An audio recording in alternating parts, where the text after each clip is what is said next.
Welcome to Austin Eras, where we explore Austin's transformation into a 21st century boomtown and the voices shaping its past, present, and future. Welcome to the Austin Eras podcast. I'm your host, Adam Flagg, and I'm excited to talk to our guest today, Nhat.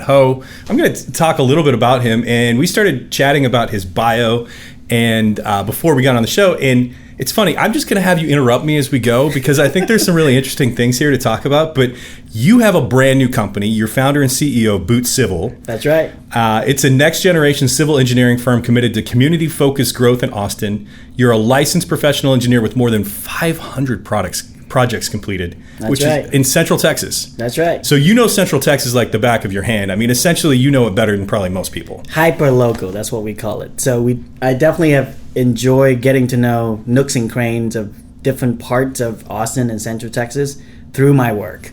So everything from like a little 3,000 square feet little site somewhere in East Austin, or like a big master plan somewhere in Georgetown. So it's complex too, and there's a complex regulatory environment that you have to get to know as well. Yeah, the technical part about the work is, I don't know if you know the difference between complicated and complex, I'm sure you do, but complex is because you can't predict the outcome. You can't control it. Yeah. It's like raising your kids, right? So complex because there's so many stakeholders involved, there's so many people involved. And with just like any big changes, emotions involved, relationships are involved. Yeah. And to navigate all that so that the other side of a project is people feeling excited, people feeling bought in, and they felt like the project is part of who they are and communities are. I think that's a complex challenge, and we're fortunate to have a lot of success in those. So I love my work. It's fun. Well, you absolutely love it, and you just launched this new company, Boot Civil. Prior to that, you were president of Civilitude Engineers and Planners. You helped lead the firm to citywide recognition as Austin's prime consultant of the year in 2024. And one of the projects we were talking about right before was Colony Park. Yeah. Sustainable community. It's 208 acres. It's great. And just want to quickly shout out to our team at Civilitude. I love the people there. I grew up with the company 15 years. And I love a lot of great things that I've done together, and the team there is still fantastic. And for me, Boots is really not about competing with that or going against a lot of the things that we were doing at all. In fact, it's helped me refocus on the work that was really defining my professional career. And Colony Park happened to be one of those. I remember the first thing I got to work on Colony Park was in around 2012, 2013. And it was the planning for utility capacity in that region. And since then, I've served on Water and Wastewater Commission for 2 terms. I'm very involved with AERO, Austin Area Research, and a lot of the topic is about long-term planning, water. That's always a topic. And so from that day, I remember 9-10 years later when we get to really take the master plan into implementations phase, with Catellas, who's now Banbury, who developed Mueller. I felt like we get to kind of see that entire evolution of deal making, because it take a while for these things to really take off. And Colony Park now is really in the front end of a 8-cylinder all firing and try to get the plat, the roadway, the infrastructure going, so the community get what they need in housing, job center, and infrastructure connection. And it's Northeast Austin, which is what I would call kind of an unknown frontier to most Austinites. I think the real estate world is always trying to find the right balance between opportunity versus challenges. And I was fortunate I get to work on Northeast Austin district planning, both with the city and the county. But yeah, Colony Park, if you think about sort of an opportunity, it's remarkably similar to Miller, where back in the day in 2002, 2003, when the airport got closed down, Miller wasn't exactly an easy sell, right? No. People was like, well, we don't exactly want to live there. But the economic revitalization and the restitching of community, and then bringing the infrastructure to East Austin, right? Just barely east of I-35. But that's allow us to plan the corridor. Yeah. That's allow us to the community to reinvest in Bartholomew Pool. I remember got a job working for Bartholomew project, just taking construction photo. But I was so excited because there was a big tree in the middle of that whole pool, and we got to take a bunch of photos. I love that. That was my early day as an intern for Civilitude. But yeah, so Mueller brought the infrastructure, brought the recognitions of a development going east of I-35 and revitalizing that community. And it's a runaway success. Financially, it's fantastic. But also from a planning standpoint, the tree-lined streets, mixed-use development where you have Alamos and HEB and all of these offices, I think that's really what defined the urban development fabric of Austin for a while, for like almost a decade plus. And so Colony Park is not exactly the same plan because the idea is the community have different needs. Fun fact is the affordable housing percentage requirement for Colony Park is lower than Mueller for obvious reason, right? Things are still relatively affordable out there. Yeah. But Mrs. Scott, who basically the informal mayor of that whole area, she's always like, give us the job center, give us the ability to educate our kids, give them a great job, and elevate that whole area so that they could make their own wealth, not just waiting for the wealth to come. And I think that's the very, very thoughtful way to do development in Northeast Austin, to your point, because it's only undiscovered now. As soon as it's successful, well, success begets success. And I think it will have the similar challenges that Austin, like Mueller and Austin has in general, is how to sustain the affordability while creating values for the people there. And connecting the street, there's a street called Colony Loop, and the name is kind of a misnomer. There's a gap in the middle. And how do you connect that loop using the development dollars to connect 10, 12 different neighborhoods together? That is the opportunity. Got it. So, I mean, what I see is you have city centers that are kind of growing in Austin. Colony Park will be another city center of sorts. And I think there's more opportunities for the developments, especially as you look at the outskirts of Austin. You can start pulling people to more affordable areas in Austin to where they want to live, but now they can work and play there and have all the fun at the same time and still make Austin a great community, even if you don't live downtown, which I feel like is such a, so many people move here and go, oh, well, I can't afford to live in Allendale. I've got to move out to Round Rock. And I'm like, there's got to be more to this.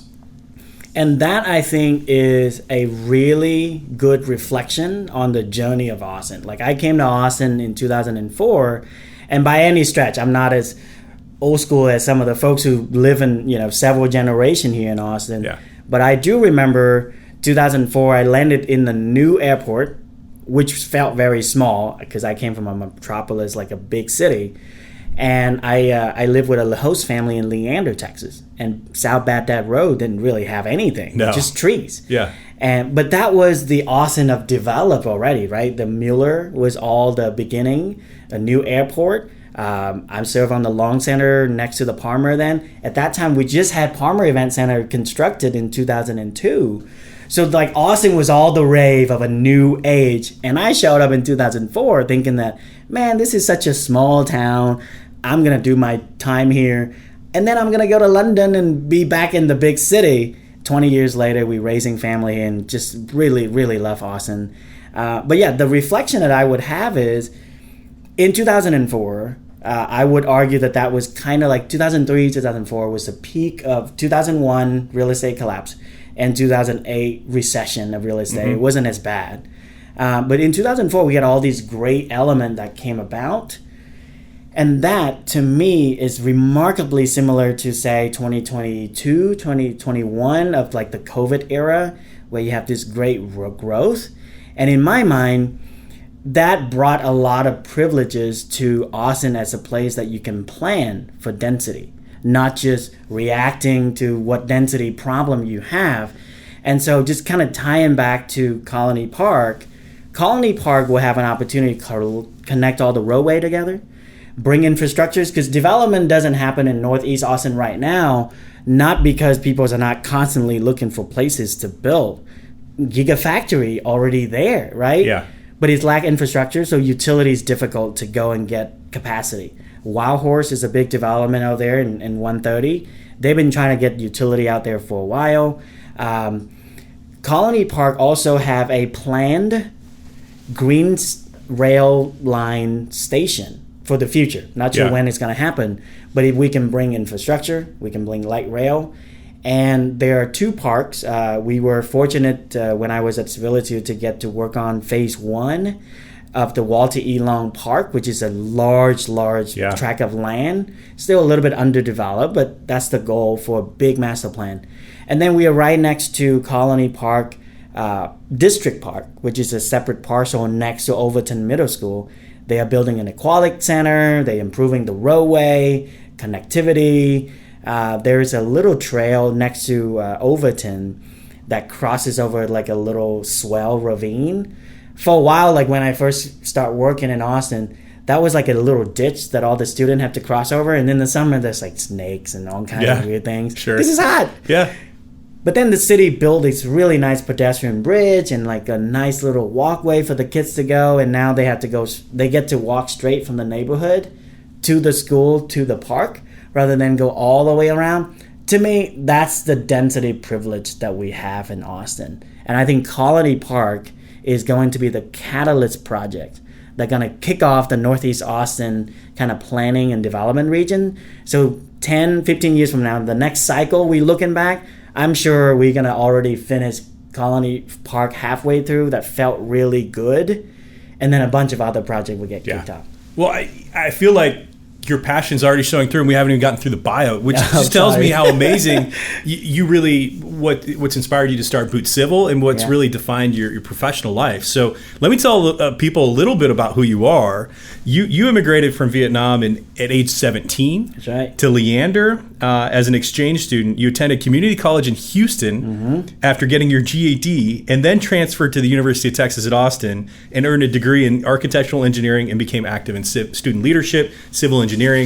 So today, though, I mean, you've continued this theme of being active in the community almost to a point where you and I were laughing about this. You're doing so much. I thought serving on a couple boards was a lot.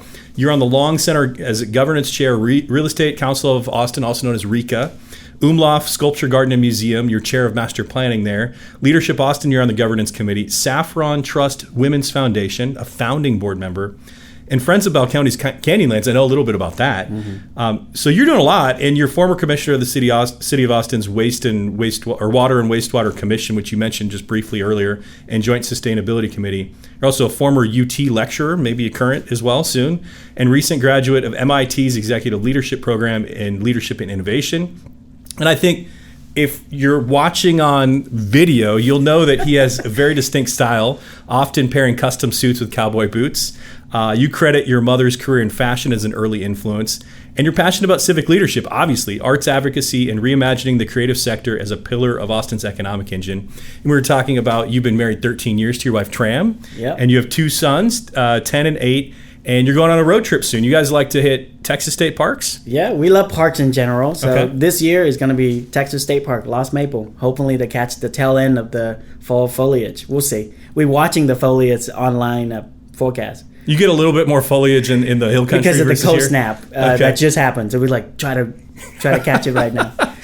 Well, I want to start with just like everyone's origin story of getting to Austin. Yours was a little bit different than, hey, I moved from this state to this state, or I moved from this city to this city. What inspired you to come to America and Texas specifically, and what do you remember most about those early years? So my story really had to start with my own mother, because she's a shape of my existence, and I think she's a lot of the big inspiration in my life. So I remember when I was very, very young, my mom came from a village with one pair of good clothes, and that's what she taught me, right? You got to make sure people can't tell. That's the only pair of clothes you got. And she worked her way, learned foreign languages, which is not easy in a small village, and then learn how to speak English and pick up French. And then she was a nurse practitioner, and a company kind of put together a delegation to go to Iraq to work in the medical field, and she was selected because she could speak multiple languages. And then she picked up Arabic and a bunch of other language, and it's just a phenomenal path of somebody coming from a village and really learn and work hard and get there.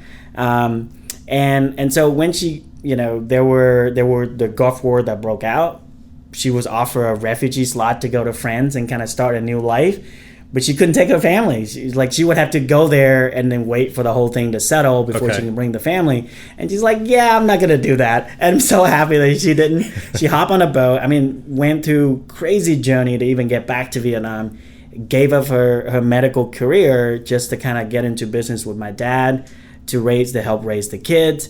And through my, formation year, like, elementary school and middle school, she was probably the smartest person in that market, like just selling clothes, and there was no job that beneath her for sure. But I remember she would go back and check my homework and test my English, test my speak French to me just to see, just in case I'm into the Françoise, and then from there it's really kind of institute two things in my mindset. One is a love for learning, especially languages, because it's open doors for this whole new world that you don't know exists. And then the second thing is just the love for like seeing the rest of the world. I remember like when I probably in second grade, just look up in the sky and see plane. It's like, oh yeah, it's mom, right? And so when I had a chance to leave Vietnam, because I went to this like exchange student panels, one of the things where people like promote exchange student, I'm like, yep, that's what I'm doing. I went home, tell my mom. 3 months later, I pack a suitcase and I left. And she's like, oh, you couldn't even turn 18 first. And so that was my kind of like, my mom really shaped that point of view in my mind, is when the opportunity come knocking, it feels right, off I go. And so I love the challenge. I love the opportunity. And when I got here to Leander, Texas, I could not have picked a better place. Like I said, my whole point was it's a small town, it's a small, airport.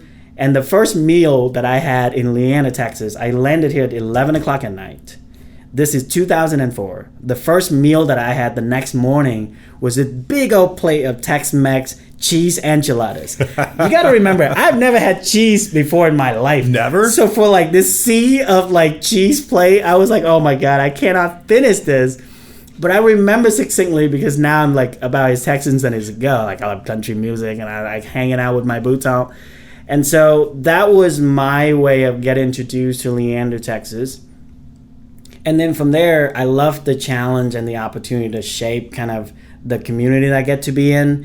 So at Leander, I was an exchange student, but the exchange student doesn't get to graduate with a high school diploma. So I'm like, all right, I'll take the bus, go get GED. And then from there, I kind of go through college, community to save money, and then transfer back to UT, which was very expensive, mind you, right? As an international student. Yeah. So all of that challenge is just to say that, I'm kind of attracted to challenge, especially something that I don't quite know what's the outcome going to be, kind of bullish that way, especially if it's complex, because in 2004, A, we're not sure if Austin going to be, our thing, and B, even Austin at the time was kind of in transformation to see what kind of regional city is going to be.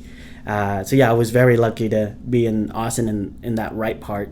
So kind of taking it back to kind of where I am today, all of the work that I've been fortunate to be involved in the last 15 years and all of the community involvement, it's really allowed me to have the audacity to say a small little company that I just start, I'm fortunate to start with a partner. So we have a very clear path on how to get back to how to build critical mass. So we can actually help the project that we want to be involved in, not just be in a piece of it. So that's the game plan, is to get to shape the project trajectory through all of this experience that we have. And along the way, I get to be involved in real estate development as well as a little bit policy. And during COVID, my wife is a nurse. And she took a very tough job at the hospital, so I'm become the full-time daddy, with daycare with my kids at home. And I'm like, okay, what else should I do? And I took some classes at MIT remotely, just to keep my passion. I love it. So you focused on education, and from what I tell from the story, your mother's influence on you had such a big impact. So I've got a couple through lines. One, my parents loved to have exchange students and exchange people that came over at our house. So nice. I grew up with a brother and sister that had moved. They were brother and sister that moved from Vietnam. They had immigrated to the U.S. and they stayed with us, I think, their first 2 or 3 months. I don't think they knew much English, and I was probably 6 or 7 years old. But it was definitely an impactful experience for me, and I think more families should do the exchange thing and help people. I mean, it opens up your mind and eyes to what culture can be. So I'm glad people took a chance on you and Leander and said, hey, we want Nhat to be here. And I got a crazy twist on that too, is, within 2 to 3 months of landing in Leander, unfortunately it didn't work out with my first host family. But then I was talking to my buddy at school, Nate, shout out Nate Curtis. We were just in high school English class, I think, together. And he's like, hey, you want to come talk to my dad? Maybe you can move to my dad's, our house. Wow. And like within like a week, Ron, who's a pastor, and, Luann, they're like, okay, we weren't planning on this whole exchange thing, but we got 2 boys and we got a dog, and you fit right into this household. And I was amazed, the hospitality, really. Like, I could have literally got transferred to Oklahoma because there was another host family there. But no, I mean, the hospitality of Leander, Texas, the Curtis family, shout out, is the force that helped keep me in Leander. And now that I have 2 boys of my own, I, like you said, like, that is part of our family goal, is to one day bring in exchange student here to Central Texas. I love that. So tell me a little bit more about what this business model and fashion looked like in Vietnam for your mom and your dad, like what that was, because obviously you're wearing today, would you call it a happy? Yeah, it's like a Japanese jacket. Like a Japanese jacket. Yeah. It's awesome. So whenever I see you out and about, it could be super formal, it could be super casual, whatever it is, you look great in it, right? Well, so how did that kind of influence your how it impacts the impression you want to give people, as well as kind of the business knowledge that you took from watching your mom? Yeah, so both my mom and dad, was in the tailor business, and my mom being, highly educated, of course, really add a lot of the business acumen, where you don't just raise to the bottom line, you don't just kind of sell like the next product, but rather kind of shape some kind of plan. And in small business, you can't get too fancy with planning. And my mom hit the right balance there between her. My dad worked very, very hard. Growing up, they operated out of our little home, and so I grew up no fewer than 20 people in the house at all times, like just workers walking in and out. Okay. And so like as a kid, I would just like putting tags on clothes, just from, they were doing basically offshore production in clothes for a large company like Dr. Khakis, actually. And so growing up, I'm surrounded by like these American companies that was manufacturing in Vietnam. This is like a long time ago. And so it felt like I was part of the world. Like, I get to go see the rest of the world one day. I was very fortunate that when I show up here in America, all of my clothes fit really well. And so when I start going buy clothes for myself, and I would tell my mom, it doesn't fit. And she's like, oh, you think clothes just fit you bespoke? So that was my first experience of knowing what it's like to have sort of well-fit clothes. And that was very fortunate of me. And I have to tell you, the first day I show up in Leander High School, I was in shirt, slack, dress shoes. All the kids thought I was the professor, for sure. Because, I didn't know that you get to wear pajama to high school here. So that was really nice. But yes, to your point about impression, I do think that language is similar to clothes in a way. As an immigrant, I was very sensitive about my accent and how people would judge me. And I think my mom taught me that if you take the time to kind of well polish the presentation, either to your clothes, to your appearance, to your language, to your written words, it give people a chance to like get to know the best possible version of yourself. And it's not really overdressing for the sake of overdressing, but rather like showing people that we care, and that little bit of an extra thoughtfulness does go a long way in presenting. And so my work as an engineering work, engineers are known to like, if the number's right, who cares what font it is or what color the text is.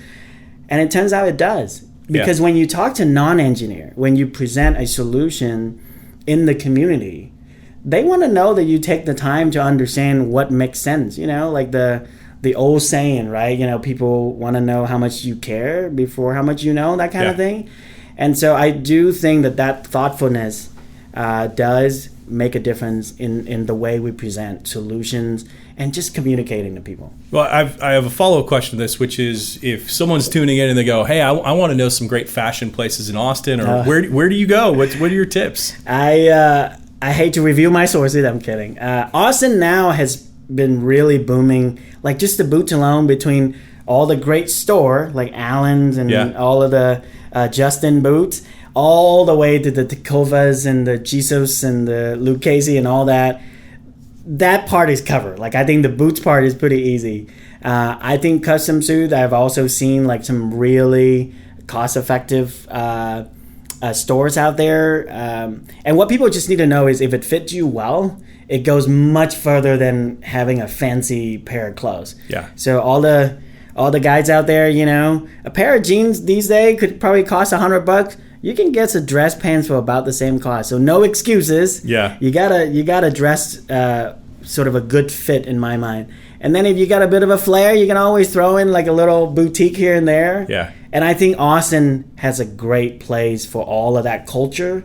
I think Austin fashion is similar to Austin culture and food. I remember in 2004 go to UT campus. There's not a whole lot of good restaurant around. Yeah. Now there are plenty. And I think has been the gateway of international culture coming into Texas. Similar to Houston, but it's a little bit less, it's a little more casual. Casual with the personality is how I kind of feel about Austin. Yes, and a little bit of flair doesn't hurt. Like if you look good, you feel good, and you do great work. So okay. I'm into that. So if I'm still dwelling on your past, we're talking about some of the background of when was the moment that you went, I think I want to be an engineer? Like why land use? Why city building? Where did this come from? And like when did that all appear for you? Well, I have to give UT Austin a shout out, but it's not in the way that you think. I remember wanting to be an architect so bad when I was a kid. My cousin, who was an architect in Vietnam, would let me color the little tree bubble they were drawing by hand in the day. I was so ecstatic. It's like, oh, looks so beautiful. So I came to the United States thinking that for sure I'm going to go to architecture school, right? And I went to I went to Houston Community College, and I got a pretty good offer from U of H. It's a great school. I would love to go to architecture school. I also applied to UT Architecture School, and they have very kindly sent me acceptance of the engineering program. And so they're like, congratulations, we saw your portfolio. You would make a great engineer. And so I read in between the line and said, okay, you know what?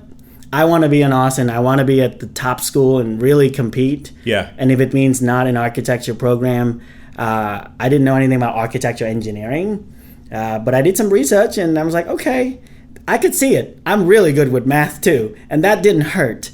And I think UT Austin, all joking aside, was a great landing spot for me to really compete with peers.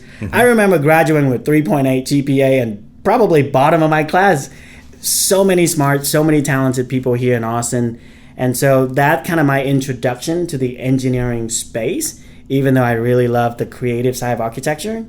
And then I found land development, which is kind of a specialty within civil engineering, where you have to know everything, and then you have to know everything that you're not supposed to know, like public policy, urban planning, and politics. And that's how it come full circle for me, where I get to solve not only creative problem, but also complex and creative problem. And that's how I ended up here in Austin and really fall in love with the profession. I mean, to me, it's a challenging career because you kind of have a moat around it because there's so many things you have to put together to be successful at it. You've made it a passion. You've had the smarts and success to do it. But I'm sure a lot of people, it's probably almost unapproachable because there's so many elements that go into it. So maybe that's the part that I think is worth addressing for, especially with a lot of young folks. I would say that it helped to have the audacity of that thinking, how hard can it be, right? Because if you make it through UT Austin, chances are you can figure this out. But also in the formative year, I get to meet a lot of people that just similar to me kind of fell into the profession and get to talk to them, and you're kind of like, oh, okay, it's a learned skill set. Kind of like how you can be a well-dressed and kind of putting it together just from learning how the different pieces putting it together. And I think land development you're right, it's a very intimidating profession. The learning curve is pretty steep. But in the right place like Austin, with the right ecosystem, like a lot of folks are coming out of Austin, I think it is a learned skill set. That's why I tell a lot of the young engineers that I get to influence, not worry about how to wake up and just know, but rather follow the path, right? The game plan is, if you want to know how to influence civic discourse, be part of it, right? Yeah. If there's an election and you don't know anything about election, get involved. Yeah. If you see the city hall and you're like, oh my God, how do I even know where to go? Well, just show up at city hall. Like, it's open, the parkings are validated, it's free. The city does not pay me this, but I have recruited a lot of people to city commission because that's my path to serve. Sure. And I remember telling my mother, like, Mom, I get to serve on these commissions. They're like, they let you? Like, you don't have anything? You just came here from a different country? And they're like, yeah, they let people serve, even though you're not a citizen yet. And that was my civic moment when I realized that I could be part of the civic discourse just at the local level. And then that's got me into Leadership Austin. I got involved. That got me into Arrow and a bunch of other organizations. And I think Austin is such a perfect place for that because the door is literally open. You just need to kind of know and not feel intimidated, like you said, to walk through it. Yeah. And, shout out to the Chamber as well, some of the trip that you and I have traveled. Yeah. That's when you met the mayor and you met the city manager. It's like, oh, yeah, they're just human beings. We can go to City Hall and talk to them. So I agreed. I think that it's going to be on you, I guess, with Boots Civil as you grow to kind of mentor the next generation too behind you and teach them, and hopefully they're on your team and you can build some huge projects that way. Mentor is a big word. A lot of people have really been my mentor over the years, included my partner Patricia, who I've known through Leadership Circle. But yeah, I love to be part of their journey and influence. And if nothing else, to your point, just educate and open minds to people about what it means to have a civic involvement portion of their career. It's not as intimidating as you think, and you really could work that into your family life. I got 2 boys. They've been to community meeting. They've sit, in community boards, commission meeting. They've sit in school hearing. They've sit in zoning change hearing. They went to parks meeting. I'm involved with the Umlauf. And when we were working on the vision plan for the historic house renovation, my kids was there coloring and filling out feedback cards and what does it mean to have a sculptural garden in the middle of downtown and so on. And that means that they're going to grow up. They're absorbing it.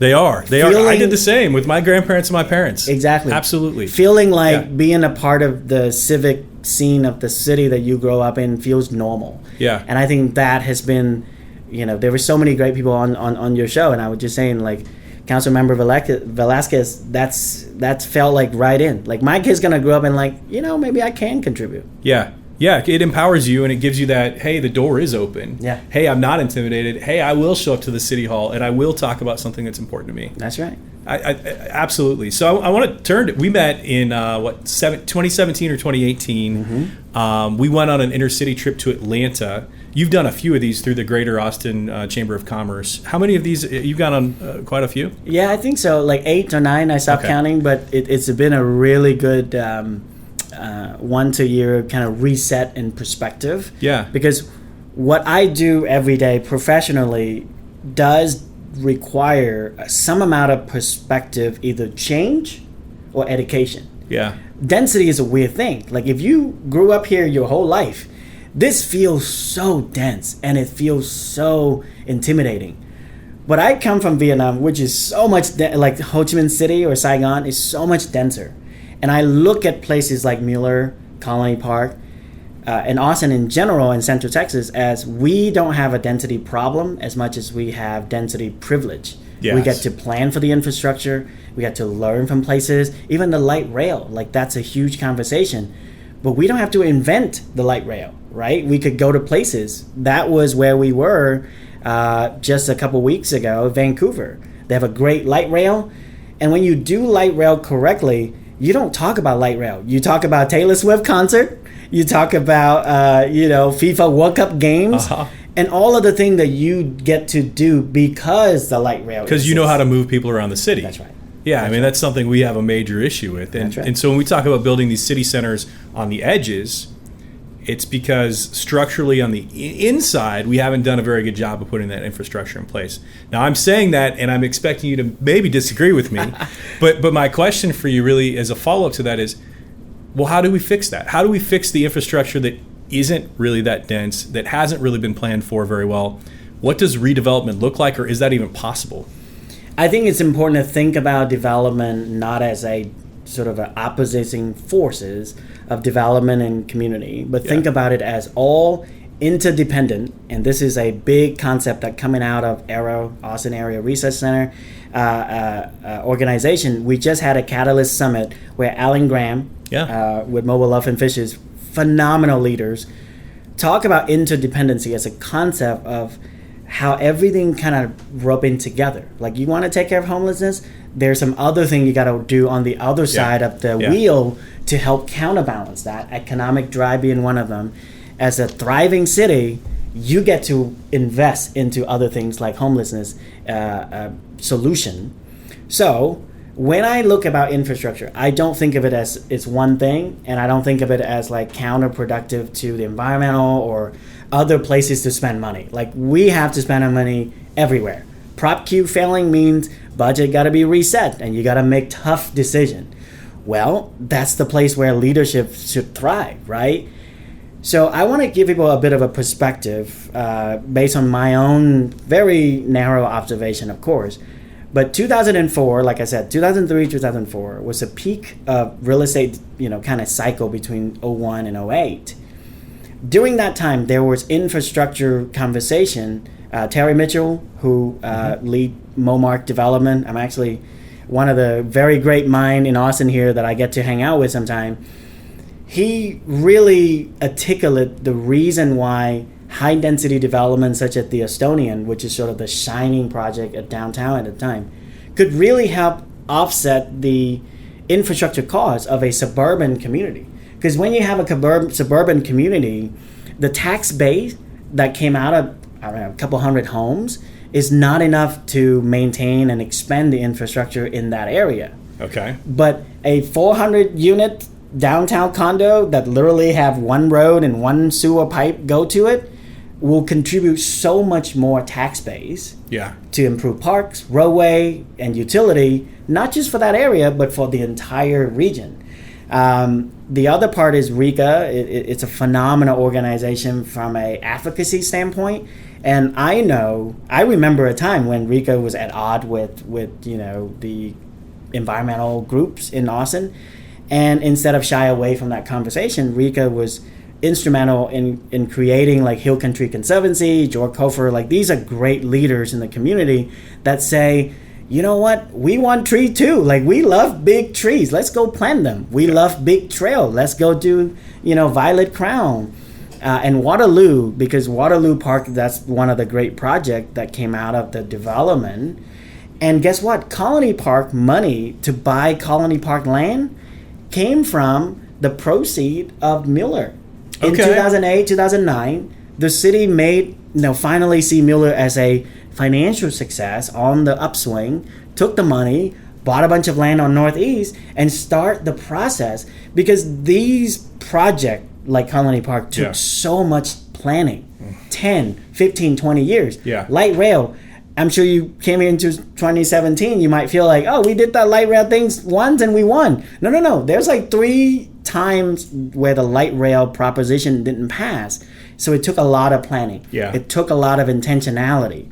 And even now, right, the money's there, but it's not necessarily happening quick at this moment. And so I just want to take people through that journey to think about right now. I think as the year of 2025, it is remarkably similar to 2010 when Civility started. That's why launching Boot Civil feel like a little bit of a deja vu, where I think all of the success of the last cycle, which is very long, abnormally long, and extremely successful, I think can be used to invest in infrastructures and big mega projects that are leading us up to the next cycle. And that's where I want to really talk about the creative investment, because that ecosystem is what I think make Austin special. Because people sometimes feel like people move to Austin because they already have a game plan and they just come here to Austin to invest. No. Most people I know just move to Austin because they love to be in Austin. Yeah. And then they're like, oh yeah, I get that. I guess I have to get a job here in Austin just to afford to live in Austin. So that is where I think is the opportunity for the next wave of development, is the creative sector. I definitely want to talk more about that. I want to talk about a few things, but what I think I just heard you say is that Austin goes through these massive periods of super growth, and then we plateau and we kind of plan for the next thing, and another kind of super growth, plateau. That's what it feels like Austin does, because for many years, what Austin doubled its population every 20 years. I don't think we can do that anymore. I don't think we can quite pull that off, but at least metropolitan area. But we've done very well from a growth standpoint, and it doesn't happen over necessarily 10 years. It might happen in 3 or 4 massive years. And I think regionality is an important context to think about. In 2004, driving from Austin to Leander, you could tell where Austin ends and Leander begins. I would dare you to find the line between Austin and Round Rock anymore, right? Between Austin and Cedar Park anymore. I do think regionality is where the next growth will occur, right? Central Texas. So when I relaunched Boots, it felt like, well, I already mastered Austin development process. People come to Austin and say, oh my God, this is very complicated, complex, and sometimes a little bit discouraging. But I would argue that right now it's even harder to think about Central Texas as a region because it's not the same. You want to do development in Round Rock, it takes a different skill set and planning and mentality than it is in Leander. And we don't want the two communities to feel like they have to be homogeneously the same. From a cultural standpoint, we want those two places to be as different and as thriving in their own way as possibly they can. But infrastructure, like rail and utility, don't stop at the political division line. That's right. You got to plan for water for the whole region. And so Prop 4, shout out to Prop 4 that just passed, and also the proposition that helped fund Texas State technical college system. Like, these things are infrastructure in an abstract way, and physical way with water that help the region plan for the next wave of growth, where it's no longer Austin double as a city, but I think Central Texas double as a region. Agreed. So what I'm hearing is workforce, education, natural resources, where the regional groups come together to really help establish the tone of what we want to do for that entire Central Texas area. And just want to add data. So we just had a summit about housing. One of the focus was about housing, and affordable housing, as one of my expertise, need data in order to really plan and execute well. Because when it comes to market housing, there are ways for the market to respond. But when it comes to affordable housing, especially supportive housing, which is a very niche subset within affordable housing, like people with Integral Care is a great group that help people with mental health, or SAFE, or Caritas, or Foundation Communities, or Mobile Love Fishes. Yes. They help a very specific subset of folks, and it requires very highly specialized planning and execution. Right now, the region doesn't have enough data portal to really think about it as a region. And so that's the other part too, is from an abstract standpoint, infrastructure. That's why internet now, data access, is part of the infrastructure planning. Because if a community have access to information, the internet, all of these planning, I think they can do a much better job of planning for their own destiny, rather than waiting for the big city or the big developer to push the growth for them. That may or may not be what they want. I want to go a different direction right now. I want to talk about your new company. I want to talk about Boots Civil. I think it's a bold name. It's a fresh start for you. And I really want to understand, you touched on it just slightly earlier, but what does it really stand for? What does the name stand for? And how does this work different than maybe what you've done previously? Or how does it build on what you've been doing? Yeah, so Boots rhyme with roots. And that's kind of where I have felt in the last 5-7 years in Austin. As a young family, we could really move to a lot of places. And we've been very fortunate from a both health standpoint and financial resources.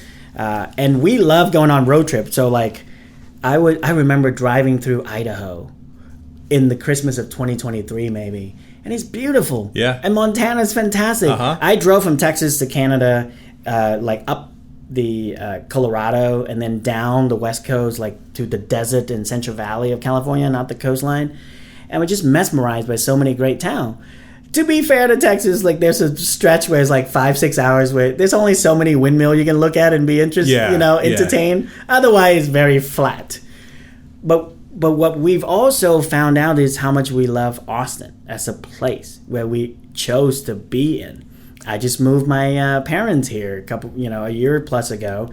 I just moved my sister family here. My in-laws in town. And then all my family from Canada and Florida is like, what's up with everybody end up in Texas? Like, let's go see what's going on. So like when I launched Boot Civil, my house have like 40 relatives in them.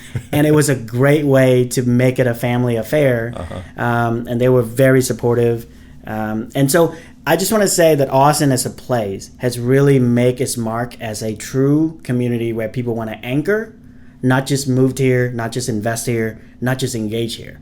So just want to throw that out there. So from that point of view, I think, what represent Boots for me is just be rooted in this community, like be anchored so that then the work is refocus on long-term community-minded challenges. I'm going to just keep taking housing and water as a representation of my portfolio. There's other work that we're doing as well. Land, like public school, and housing and water resources and so on. Those three things are extremely difficult and complex challenges that require a lot of investment in time and resources and intentionality. It's required that we focus on a long period of time to help move the needle. Yeah. Right? I remember out of that 500 successful project in Central Texas, my guess is around 30-40% of them are related to housing. And even then, we barely move a needle, right? And I want to continue to do more of that. Austin as a city, the blessing has become so much more sophisticated in the way that they invest. Housing solution in this town had moved leap and bound. I remember 2010 when I was just a young engineer. I only get to work on like rehab of like housing to do affordable housing. Now, not only do we get to do ground up project, we do ground up project with highly complex capital stack, public, private, nonprofit, state, federal government, all mixed up in a bag. And we get to work on site where the housing component is a key piece of a larger mixed-use development like Colony Park. Or right now we also get to work on workforce housing on school land with AISD. Like these are highly sophisticated way to solve housing challenges. And then we get to add data set. We add 3D printed Icon, right? Yeah. Shout out to Icon, great client and also great collaborator in thoughts. Like they launched the housing challenges. Like those are the kind of push that I think we need in people who invest in this region long term. And that's kind of what Boots mean to me, is continue to be boots on the ground, but really establish deep roots and honor the relationship that I built through Leadership Austin, through the city, through the region, through the chamber, to try to solve things that you can only solve if you know you're going to be here long term. Absolutely. So I want to understand a little bit about how you've navigated those waters. So you've been both the technician and a civic leader. So how do you balance design with diplomacy and also how do you seamlessly transition between technical, financial, and board level conversations? Because that's again, we kind of go back to this moat, this difficulty of what you're doing. It's putting a lot of things together. How do you do that effectively? I just want to shout out that just to make it clear that Nhat is not this like great wizard. I get to observe, learn from, and imitate from a lot of great leaders here in the region. I'm going to pretend for a second that I know all of that on my own. But the way that I've seen project highly successful is you kind of have to lean in, right? So a community always going to be skeptical of changes. Always. Especially if the changes is something that is so monumentally different. For example, right now we have DB90. Like from a zoning perspective, you probably I have no idea what you're talking about. You no idea what it is. Sounds like defensive back number 90 in football. That's not right. what this is. And if you show up at a city council hearing on a random Thursday, you probably have like 6-7 cases of DB90. What is it? It's a zoning category that intended to be a long rail corridor or area where it's transit-oriented development and is allow height to go to 90 feet. Okay. Now, the significance of going beyond 60 feet is really interesting.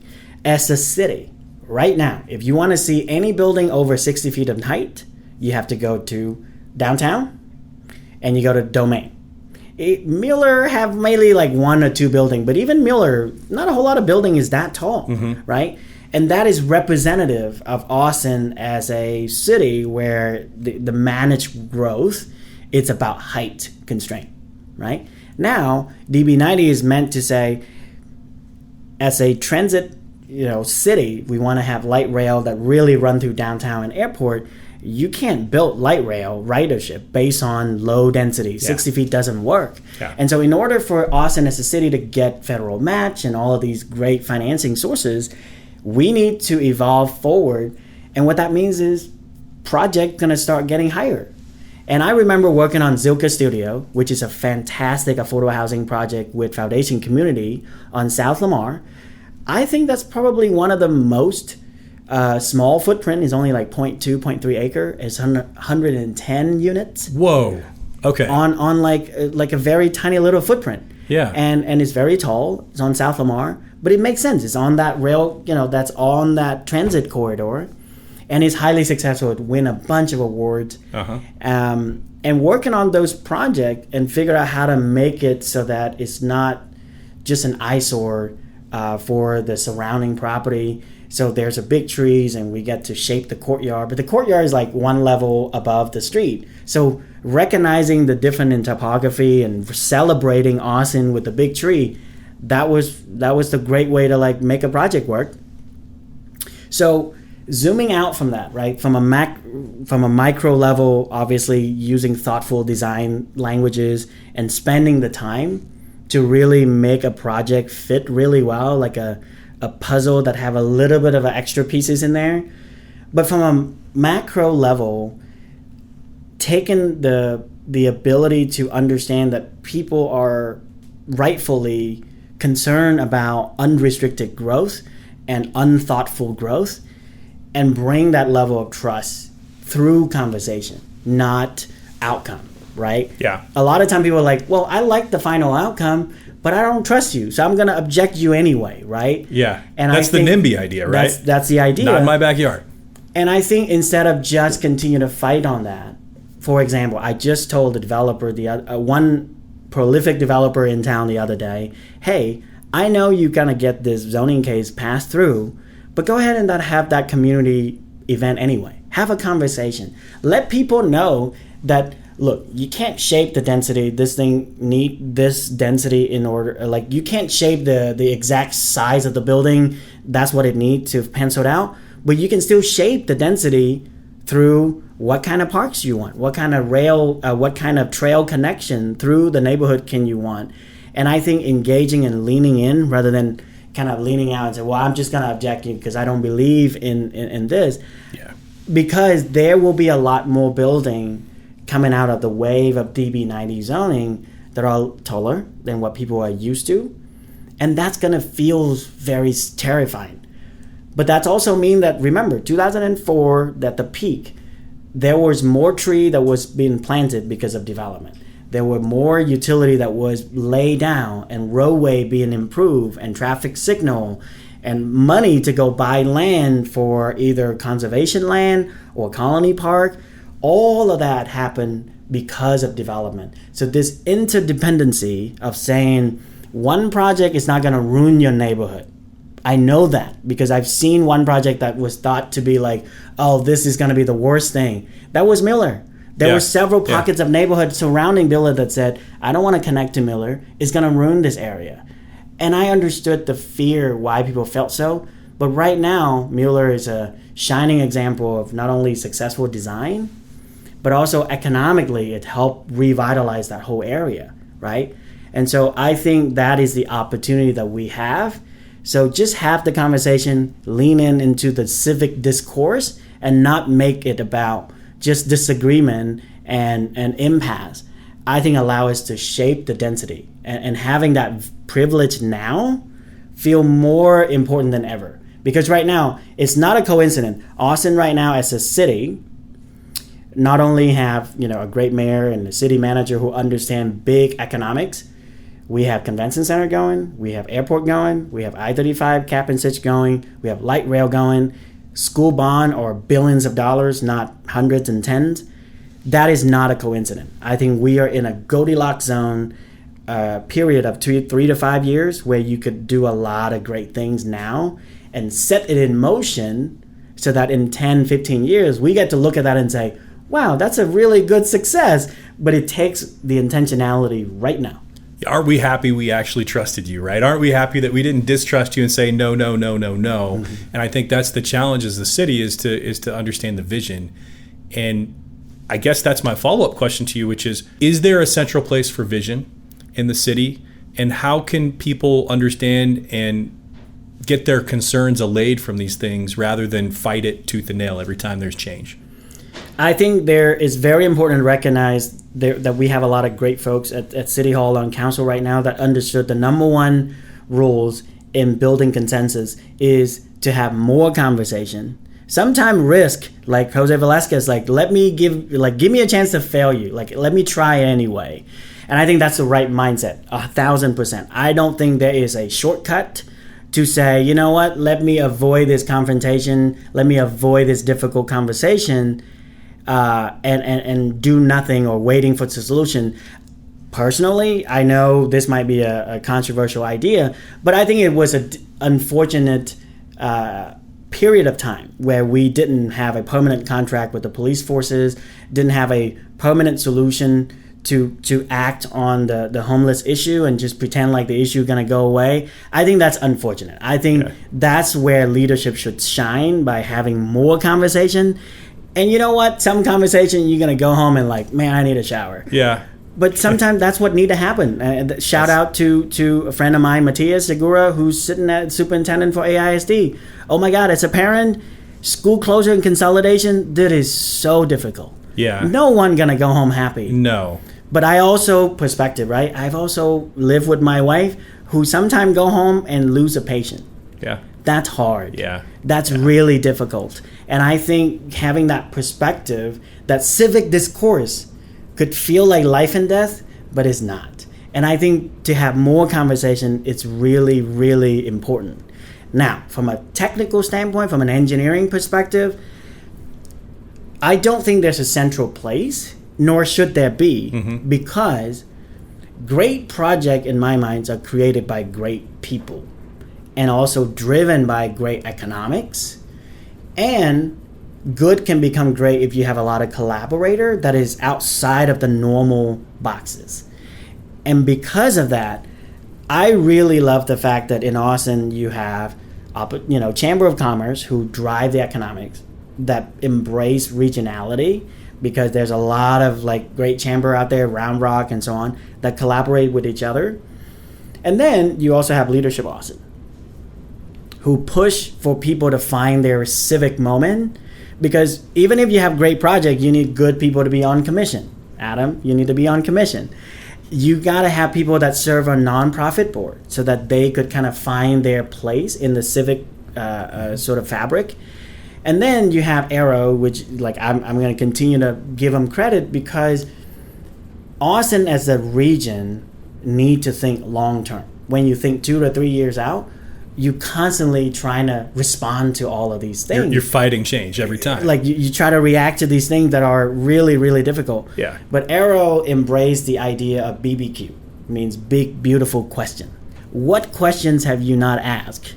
Because that forces you to think longer term, not try to rush to an answer, but rather think about bigger questions, right? Okay, we have a density, challenge. how do we turn that into an opportunity? And what else are we not thinking about? Water, water, water, water. Like that's my, whole point about all of this. And so between Chamber and Leadership Austin and Arrow and all of these great organizations, I think there's a good ecosystem happening. Rally Austin, another group that split out of the city that are now try to focus on cultural trust, and they just help Antone sign that 50 years lease. Yeah. Shout out to Teresa and her team. Like, I think that is such a necessary way to elevate our game, right? Be more sophisticated as a city of how you invest in the abstract component of creative sector. And the creative economy is where I think there's an intersection between real estate. Well, Austin is a town. I just want to kind of pretend like I understand the big picture economic for a second, just from traveling. Austin as a town, 2008 felt very different from 2001 because 2001 real estate was the only game. Yes. 2008 there was some diversity like in economic sectors, and I don't think it's a coincidence that you landed here in 2017. 2007. Yeah. And so I think that's the idea in my mind is I think Austin is diverse and getting more diverse from an economics center. That's right. And I think we should continue to push for that as a region, not just as a city, because Austin is a gateway. And my hope, my 2 cent push is to have more folks like yourself coming in Austin because the economic is more, kind of vital and kind of thriving. Exactly. Well, I want to talk more about the cultural element of the city and a few other things. Your story so far is one of building with purpose, with care, and with civic spirit. We've talked about your past and present, but stay tuned. We're coming up next. We're going to do your Austin Good Hang segment, learn a little bit more about the culture here, and talk a little bit about the future. So don't forget to subscribe, leave a review, and RSVP for our next Austin Eras Happy Hour at austinaras.com//RSVP. In every episode of Austin Eras, we uncover the city's history, vibrant present, and bold future. Just like Austin, your financial journey is a story worth crafting. At Collective Advisors, led by Adam Flagg, managing partner, senior wealth advisor, and certified financial planner professional, your story is in skilled hands. From investments to retirement planning, Adam and his team bring together a collective of dependable professionals to help you build, maintain, and enjoy financial security. Start your financial legacy today at collectiveadvisors.com or call 512-467-1923. Investment advisory services offered through CWM LLC, an SEC-registered investment advisor. And we're back with Nhat Ho on the Austin Eras podcast, Boots, Suits, and Bold Civic Moves. Let's have a little fun before we get to the future. So we have the Good Hang segment. It's a great chance for people to learn some tips, tricks, things about the city that you might know what your life looks like here. So we'll start with the first one. What's a weird or quirky Austrian tradition that you hope never fades? Oh, I don't know if it's a real tradition or not, but I just see a lot of people like walking downtown in like all kinds of like fashions, and it's just keep Austin weird, just the way people dress. I'm like, yeah, we don't need to be all suit up in here. I love a suit next to the next one, but I feel like walking downtown. I feel like I've seen people wear like a banana suit or like Halloween. I've seen some crazy stuff on the streets. Tacos? Yeah, totally. All right. So music's a huge part of Austin. What's an album or artist that will always remind you of Austin? This is not an Austin artist, but I remember me and my buddy Nate in his truck, and we've always blast like Blues Traveler, like The Hook. Yeah. And like for some reason, I know it's a New Jersey rock band, but and it's like from 1994 or something. But during that moment, like two high school kids, that felt so Austin to me. As soon as the harmonica comes on, I just felt like I'm in Austin, Texas. The harmonica, the kind of rap intro, middle part. Yeah, I mean, I get it. Okay, all right, I'll give you that. I had that CD growing up. The green, the cat. I think That's right, like the cat. Smoking a cigarette or something. Yep. Okay, if you have a guest coming to Austin, I'm sure you've had many guests, as you've already kind of referenced it. If they're visiting for 36 hours, where do you go? What's a weekend look like? So if we start in the morning, we got to go get some breakfast brunch over there at Paperboy on East 11. Okay. See East 11 sort of activity at play. And then I would love to kind of show them downtown if it's like during the week, because I think that's part of what Austin is kind of special, that downtown present during the week is not not just people kind of in offices. And then from downtown, go to South Congress, get some great coffee there and just hanging out. And then maybe for lunch or like late lunch, get this home slice pizza, pretty good on South Congress. And then if it's nighttime, you got to go get some barbecue somewhere and listen to live music. There's a bunch of spots around town. Do you have a barbecue place you can shout out? I mean, I love Salt Lake, but that's a little bit driving out. So I was going to say, if it's 36 hours and the next day you don't have anything programmed, you can certainly hang out at Barton Spring, or you can drive out just outside of Austin and get a little bit of suburban feel from like, barbecue. Okay. Yeah. Fair. Okay. What's the most unforgettable live music experience you've had in Austin? I would say that Long Center, Yeah. 3D printed stage, and I think PBS celebrating 50 years of ACL Live.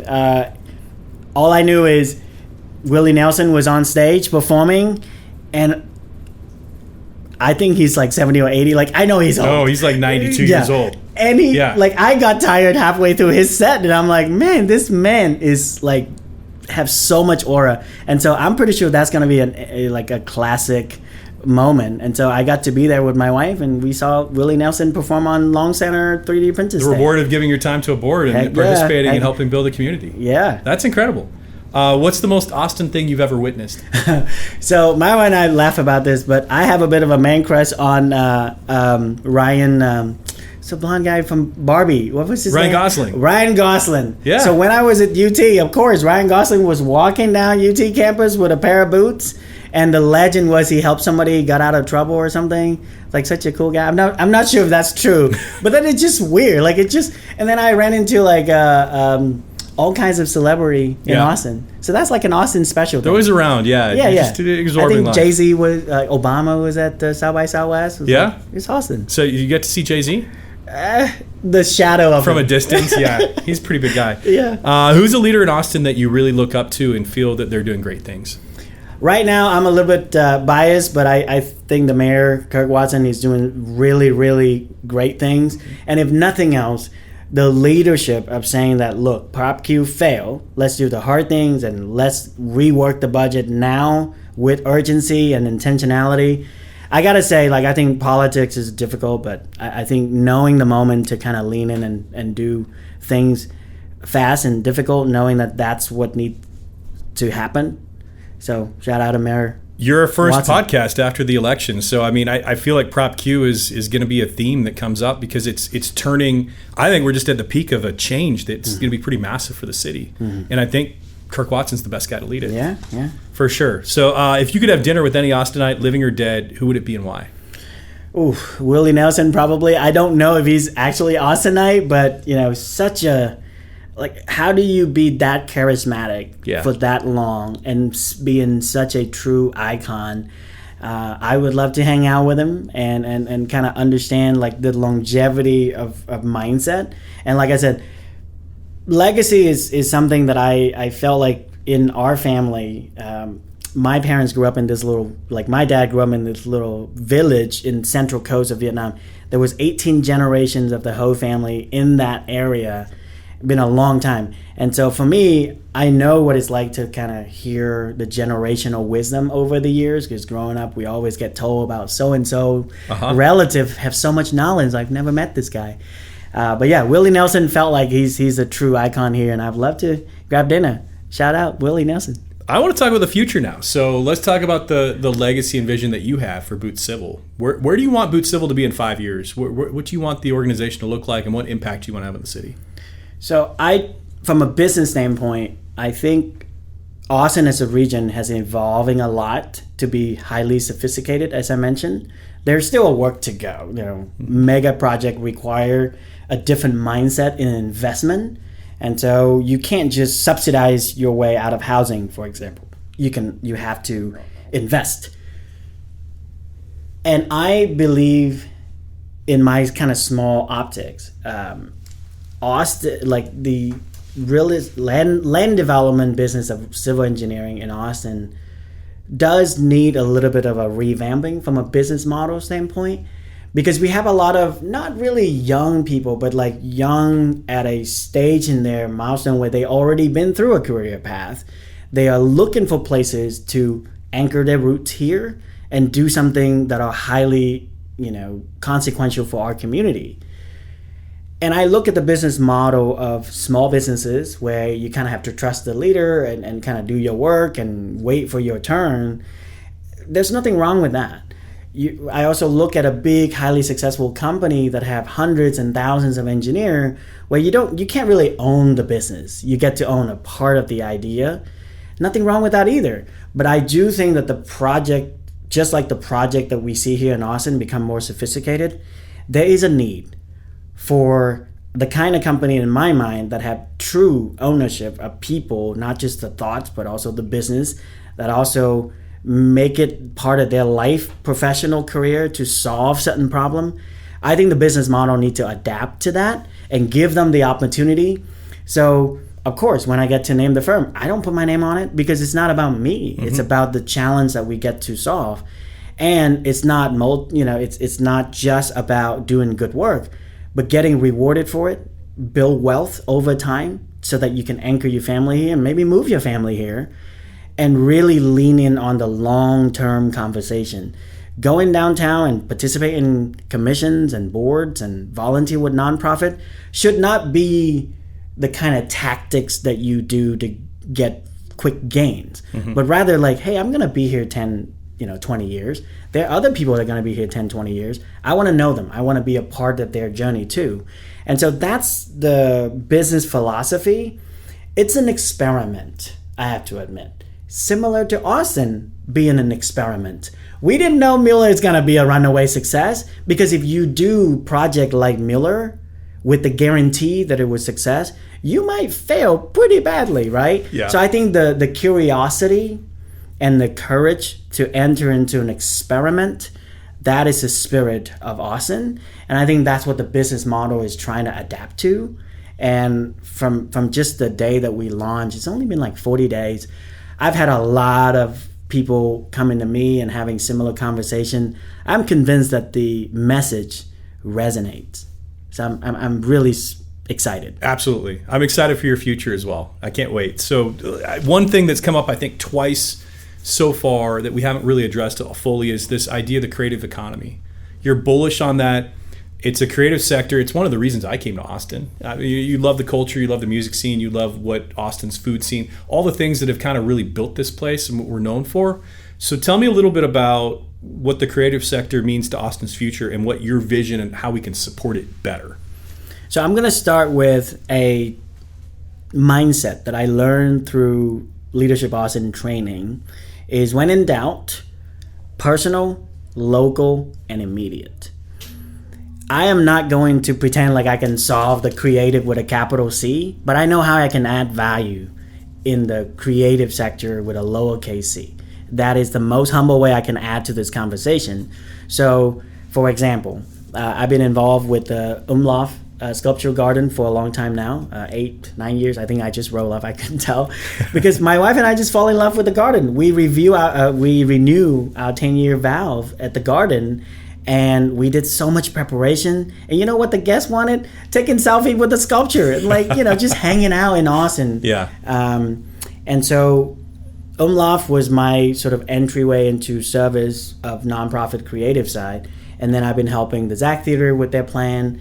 And then I obviously serve on the Long Center, not just on the sort of the master plan side of things, but on the governance, just like I said, like great people create great outcomes, not just the projects.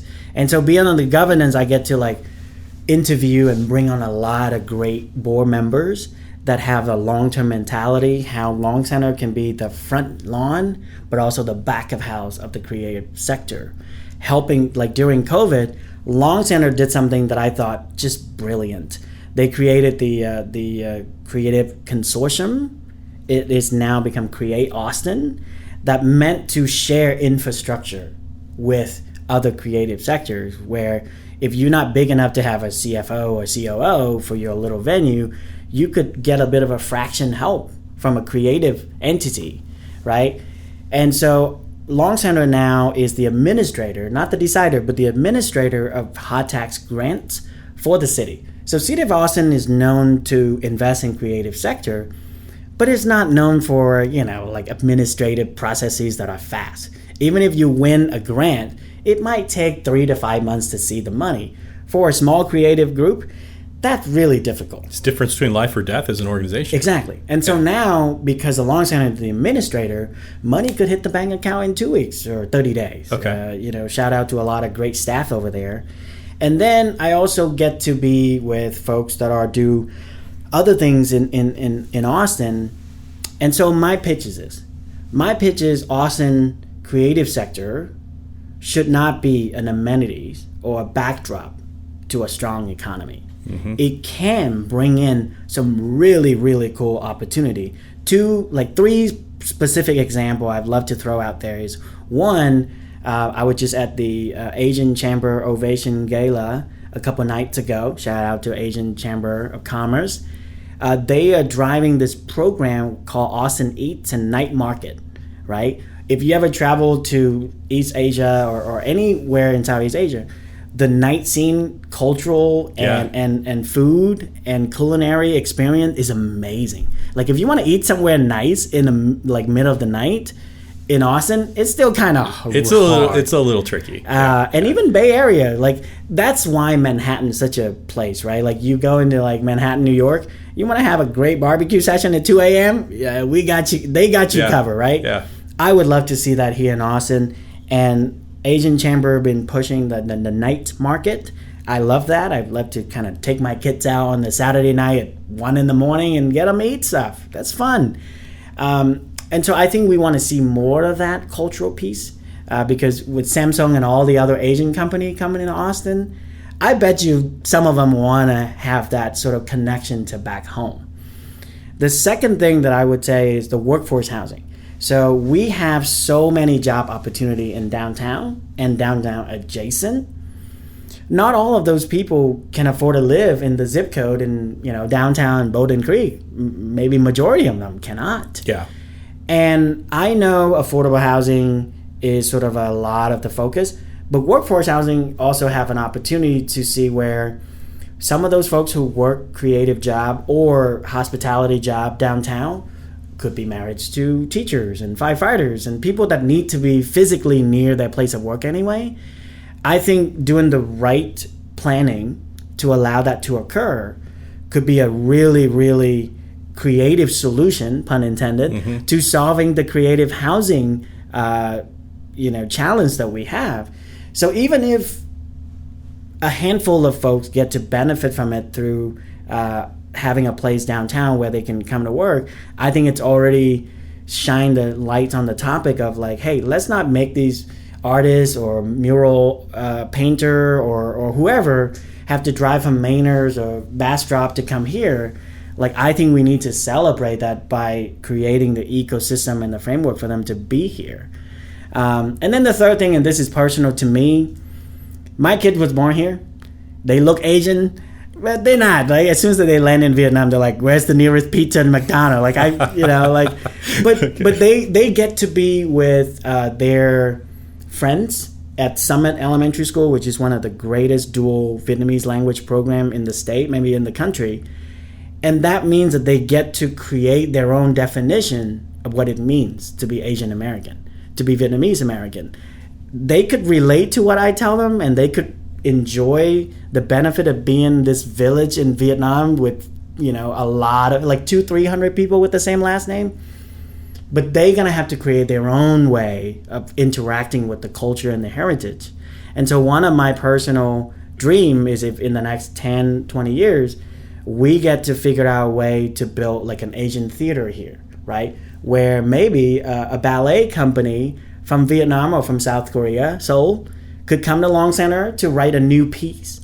And then they could then have an inaugural show in this maybe purpose-built theater that showcased the best of the best, but it's not just a diluted version of what's happening in Asia or not just a version of what's here, but it's their own unique interpretation. That's why Tex-Mex is such a contagious idea of a culture here, right? You go to Mexico, the taco is not the same thing. You see it in Texas.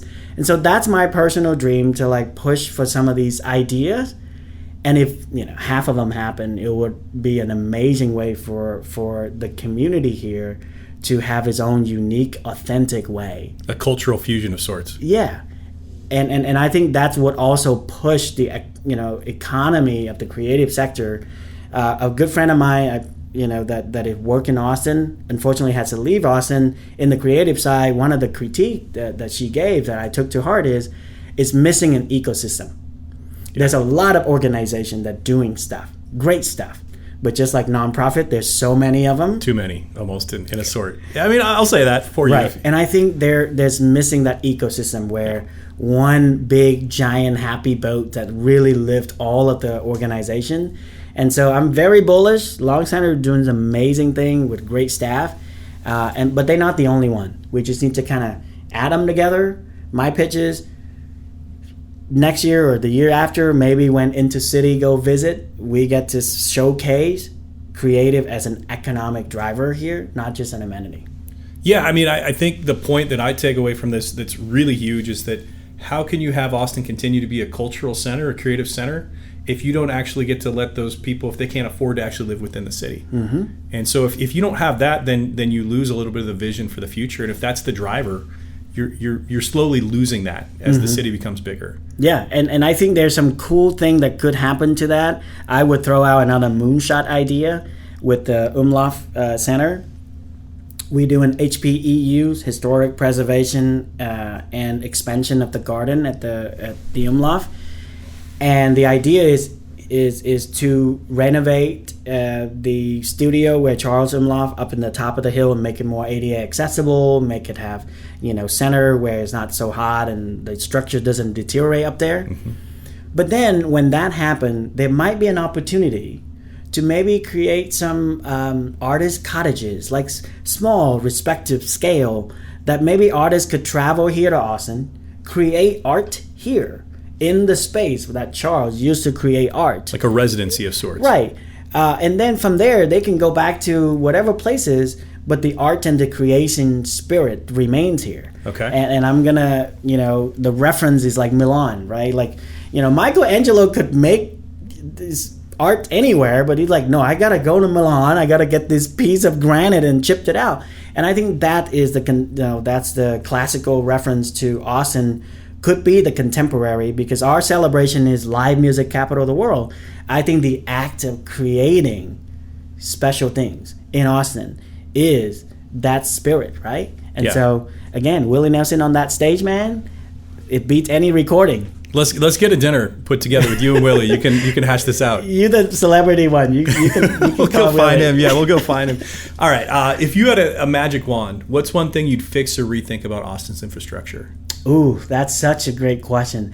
I think policy around water, and get everybody to recognize that there was a time when infrastructure, like transportation planning, exists outside of land use planning.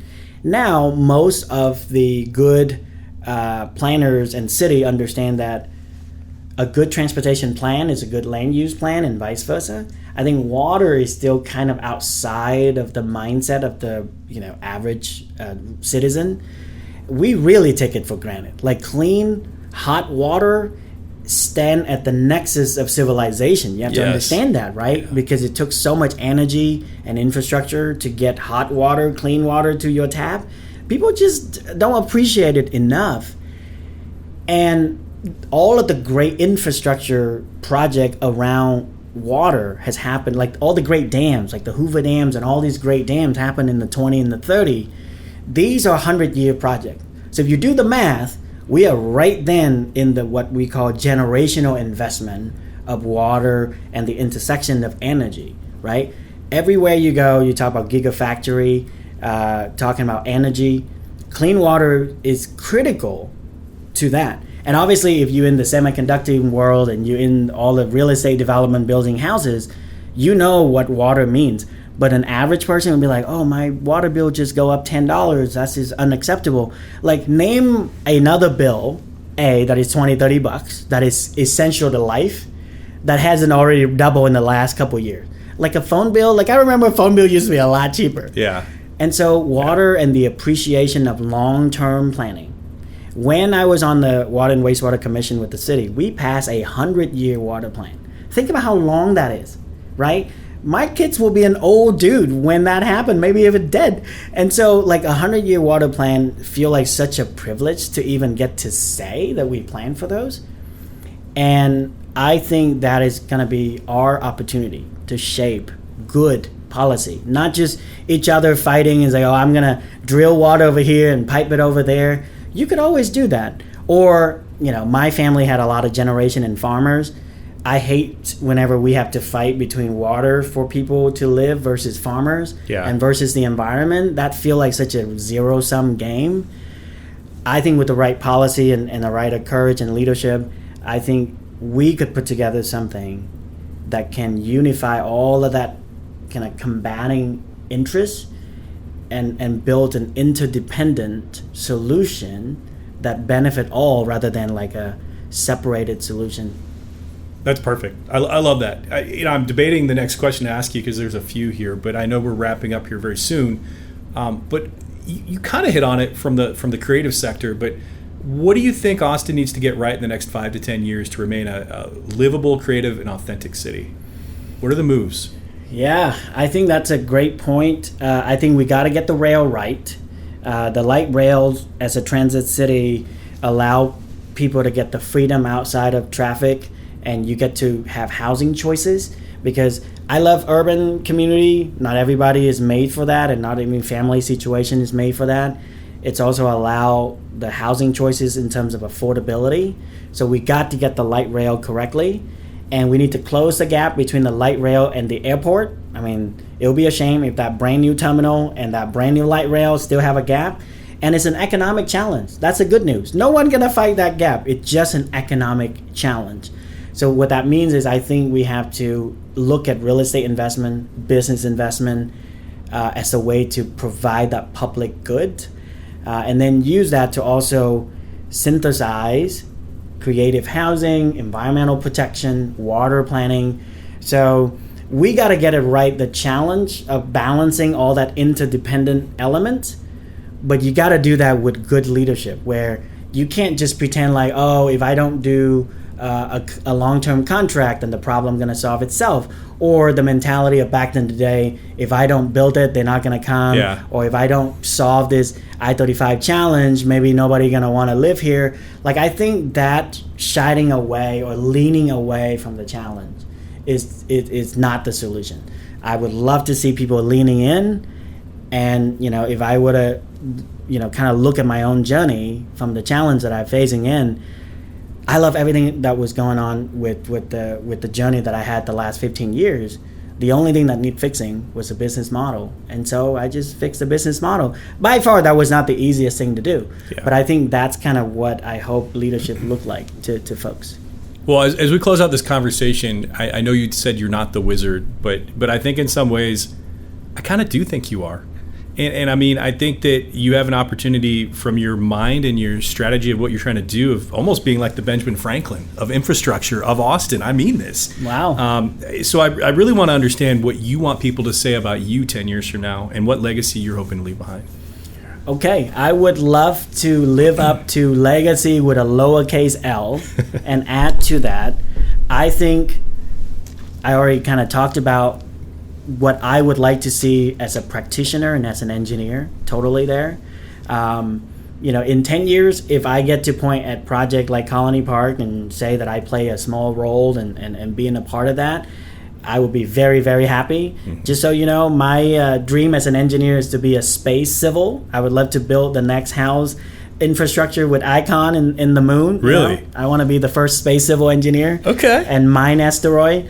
But as a dad, I also wanted to see if my kids get to celebrate the culture here in Austin and find something authentic. And I think that is the challenge for a lot of people here in this region as well. I want to own the fact, and this is from Leadership Austin, I want to own the fact that my moving here to Austin, that was a privilege for me. And I was part of the displacement force that forced a lot of folks that was native here to this region out of Austin, right? I want to solve that. I want to be a part of that solution. And so with affordable housing, There's a lot of policy that we're trying to work through to create right to return, lots of places for people to come back and reclaim these places that was their culture and their fabric, and kind of be together, not just like, oh no, I now I identify as a Maynard resident. Like, I get that, but really, I think 10 years time is not long enough for a water challenge to be solved, but I think it's enough time, and we have to move with urgency to create additionality in sources, change the mindset that water is by far the second most vital resources after air, right? That we got to do something about it so that we all get to tell our kids and our great grandkids that, hey, we did that. Like, the people that was participating the Great Dam Way was like, oh yeah, we were part of that. Yeah. And so that's what my hope is in 10 years. And if I get to bring a lot of people to Austin, then I also want to see if Austin become more of a 5 days town rather than a 36 hours town. And what that means is, if you come to Austin for a business trip on a Wednesday and you have something going on Thursday, but you're like, you know what, I'm just going to fly out. Or you stay Wednesday, a little bit on Thursday, stay Friday, and now you're in the weekend and you stay into Sunday. Fly the family in, hang out. That's right. Yeah. And I think that is what New York and all these great metropolitan is. And I think Austin is getting there. Be the gateway of all of that cultural activities to the hill country, to the central Texas, and to the state national park. That's what I'm doing on Thanksgiving. I love it. Thanks again for Nhat Ho joining us on Austin Eras. This was really a pleasure. If you want to learn more about his work, check out bootcivil.com or follow him on LinkedIn. Make sure to follow, subscribe to Austin Eras on your favorite podcast platforms. If you have guest ideas, feedback, or just want to say hey, email our team anytime at adam@austinaeras.com or mel@austinaeras.com. Thanks again, Nhat. Great podcast. Thanks for joining us. Yeah, thank you. Austin Eras, featuring Adam Flagg, is brought to you by Collective Advisors. Collective Advisors offers investment advisory services through CWM LLC, an SEC-registered investment advisor. Guests on Austin Eras are not affiliates of CWM LLC, and opinions expressed by guests may not reflect those of CWM LLC. This show is intended for educational and entertainment purposes and is not intended to provide specific legal, tax, or other professional advice. For a comprehensive review of your personal situation, always consult with a qualified professional.